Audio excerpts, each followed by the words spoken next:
Bonjour à tous et bienvenue dans cette formation qui sera consacrée à Redux, mais surtout à son implémentation dans un projet React. On voit souvent la combinaison React-Redux dans différents projets clients, dans des projets plus complexes, et pour cause, les deux fonctionnent extrêmement bien ensemble. Et c'est ce que nous allons voir durant cette formation. Alors pour ce qui est de la formation, celle-ci a pour but d'être vraiment accessible à tous, donc peu importe le niveau, mais elle est surtout accessible aux débutants. J'ai donc simplifié quelques explications, et j'ai voulu apporter pas mal de schémas pour que ce soit beaucoup plus clair. Il y aura toutefois des prérequis, qui sont pas très compliqués en soi, comme les features 2S6 et 2S7, qui sont acquises par pas mal de personnes, mais je préfère le préciser. J'entends par là les let, les const, les fonctions fléchées, mais aussi pour aller plus loin le spread operator, ou encore la déstructuration. Voilà, si ces deux notions vous sont encore un petit peu inconnues, pas de souci, je reviendrai dessus pendant la formation. Forcément les fondamentaux de React, vous verrez qu'on va énormément bosser avec les stats et les props, alors si vous êtes à l'aise avec ces notions, c'est vraiment parfait. Et pour finir, les React hooks, ou du moins savoir comment ça fonctionne et connaître les hooks de base, comme le useState ou le useEffect. Pas besoin de connaître des hooks hyper obscurs comme le useLayoutEffect, ce sera pas nécessaire.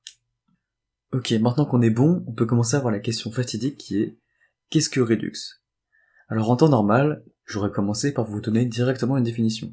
Mais là, je vous la donnerai à la fin de la vidéo. Mais pourquoi? Qu'est-ce qui me pousse à faire ça en fait?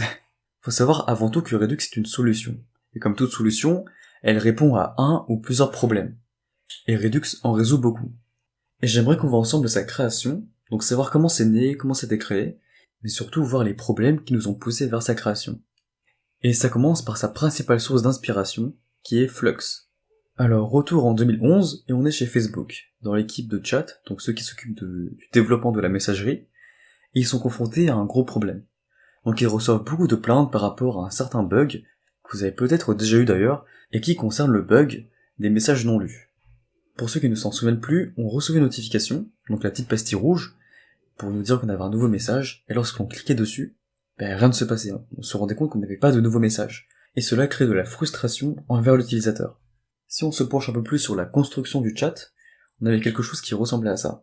Donc on avait juste un petit modèle de chat, qui était en bas à droite de l'application, et qui nous permettait de converser avec des amis. Alors faut savoir que c'est vraiment la toute première feature qui a été implémentée par l'équipe de chat. Un peu plus tard, ils ont commencé à implémenter la notification, donc le système de notification des messages, qui a été développé indépendamment du chat principal. Et encore plus tard, ils ont commencé à implémenter le gros modal, donc le gros composant de messagerie. On pouvait voir la liste des différentes personnes avec qui on a conversé, ainsi que le long fil d'actualité des différents messages. Et au final, on peut dire que c'est un peu une duplication, parce que les messages qu'on voit dans le chat tab et dans le gros composant de messagerie sont les mêmes. C'est juste une duplication au final. Et d'un point de vue architecture, on avait ça. On avait une action qui était émise, donc une action c'est un objet JavaScript qui va posséder un type, et le type va nous permettre de décrire le comportement qui est voulu. Donc en l'occurrence, on peut avoir une action de type showNotification, ou une action de type addMessage, ou une action de type removeMessage. Et par convention, on prendra l'habitude d'écrire le type de l'action en majuscule. Mais nous reviendrons sur le terme d'action un peu plus tard.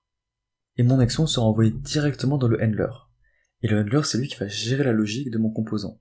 C'est lui qui va rajouter les messages, les retirer, etc., etc. Et pour ce faire, il va se baser sur le type de mon action. Donc il va recevoir mon action, il regarde son type, il va se dire, ah, j'ai une action de type addMessage. Du coup, je vais rajouter un message. Et voilà comment ça marche. Et ensuite, du coup, on aura le chat tab qui va se mettre à jour en écoutant les changements qui ont été faits dans le handler. Alors jusque-là, tout va bien.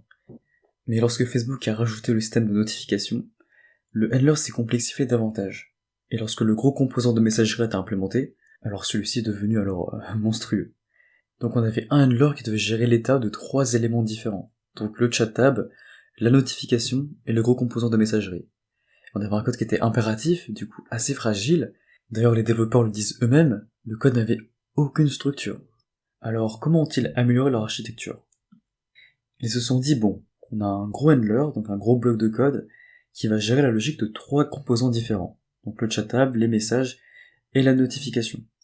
Donc ce qu'on va faire, au lieu d'avoir un gros bloc avec toute la logique, on va séparer cette logique et les états pour chaque feature.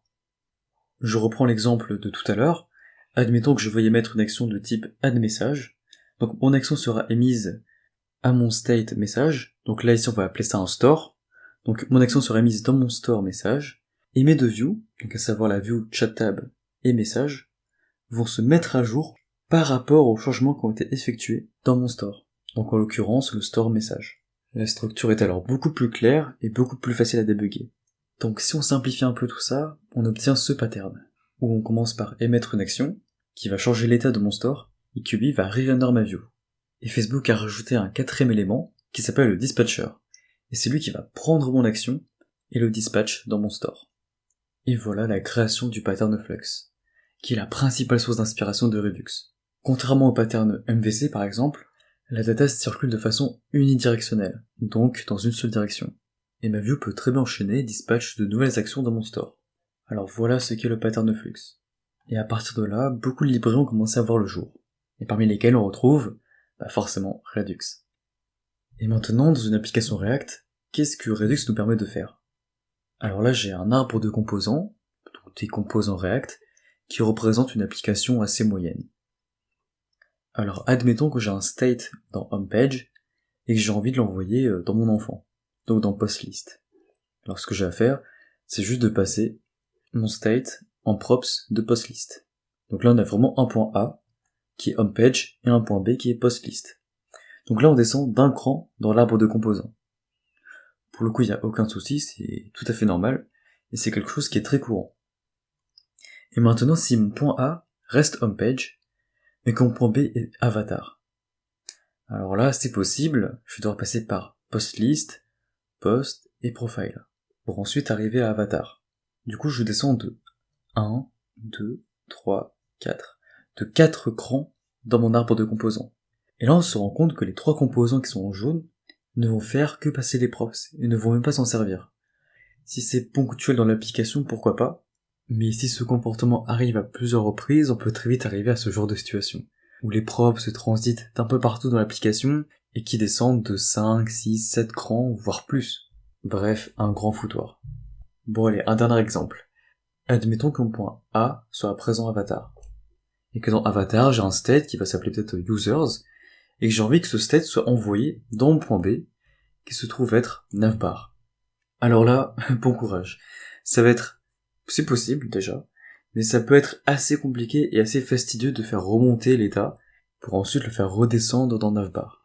Et face à ce genre de problème, une solution, Redux.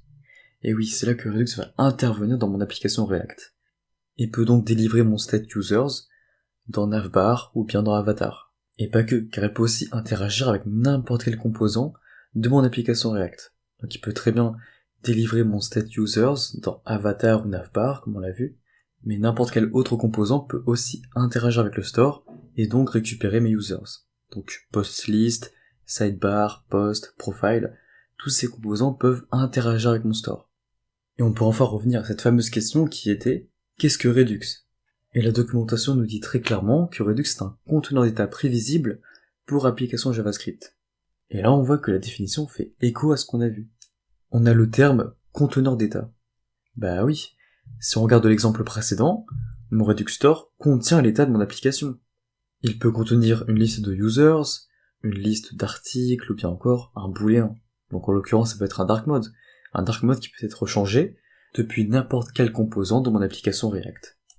Et on nous dit que Redux est pour des applications JavaScript. Ce qui veut dire que vous pouvez utiliser Redux dans n'importe quel type d'application. Ça peut être des applications Vue.js, des applications React, ou bien même des applications Angular. Et vous pouvez aussi l'utiliser dans des projets qui sont faits en vanilla JavaScript. Et il nous reste un dernier terme qui est conteneur d'état prévisible. Donc, en quoi Redux est-il prévisible? Et c'est ce que nous allons voir dans la prochaine vidéo, lorsque nous allons parler des 3 principes fondamentaux de Redux.